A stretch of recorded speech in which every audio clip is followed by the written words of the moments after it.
7 seconds is how long it takes for Pete Jablonski, Beau Knapp, a young white police officer, to run over Brenton Butler, a black teenager on a bicycle, in a New Jersey park. And it's also the name of the new Netflix series from Venus Ut, the showrunner best known for adapting The Killing from the original Danish series for the American market. The accident happens in the blink of an eye, but after that everything else moves at a much slower pace.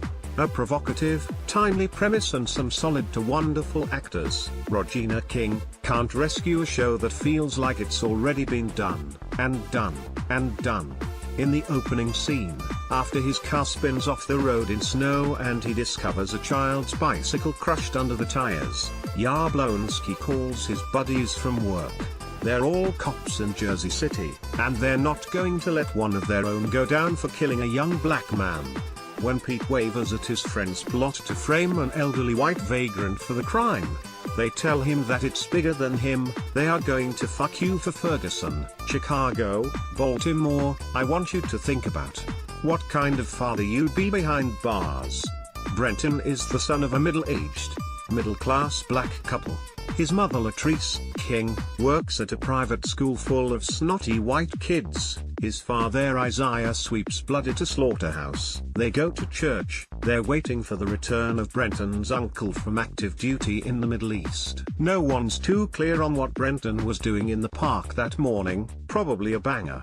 A white detective says, because he's a racist, but that doesn't matter.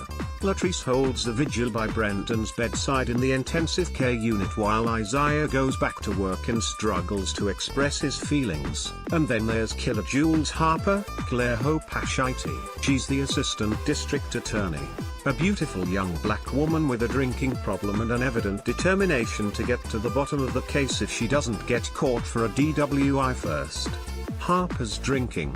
We're introduced to her as she drinks in a bar prior to going into court and messing up her evidence, is one of the first flags that this show is probably not going to be an incisive examination of race and police brutality. There's just no reason for alcoholism to be one of Harper's key character traits except, perhaps, because lawyers on shows like this so often drink too much. Perhaps her backstory will eventually reveal the root cause, but in the first 2 episodes it just feels gratuitous. A waste of time for a perfectly interesting protagonist. Fish. Joe Rinaldi, the detective assigned to the case, has a similar lack of complexity. Besides being racist, the early episodes reveal that he has a lot of dogs. That's just who he is, a dog man. Will these 2 broken people solve the case before the Butler family is cheated of justice? Maybe. Will they make out in a spate of hate-fueled passion?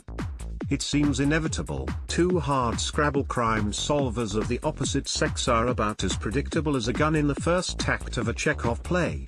Meanwhile, Jablonski's struggle is expressed through tension with his wife, whose character traits are pregnant and loud, and a white lady from New Jersey.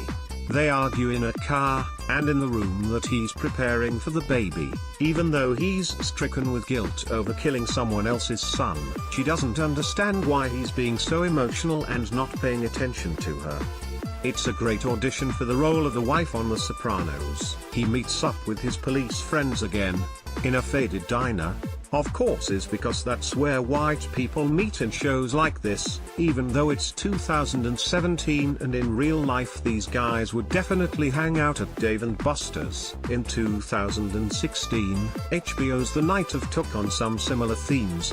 A young man of color framed for the murder of a young white woman, and the people who worked to get him justice. That series had truly preposterous elements. The affair between the accused and one of his lawyers, but it moved at a clip and avoided the worst cliches of crime series. Alas, the early episodes of 7 seconds show little such promise, with its meandering pace and flat characters. It is a slog, at least to start with, and that might make it hard to find out if it ever gets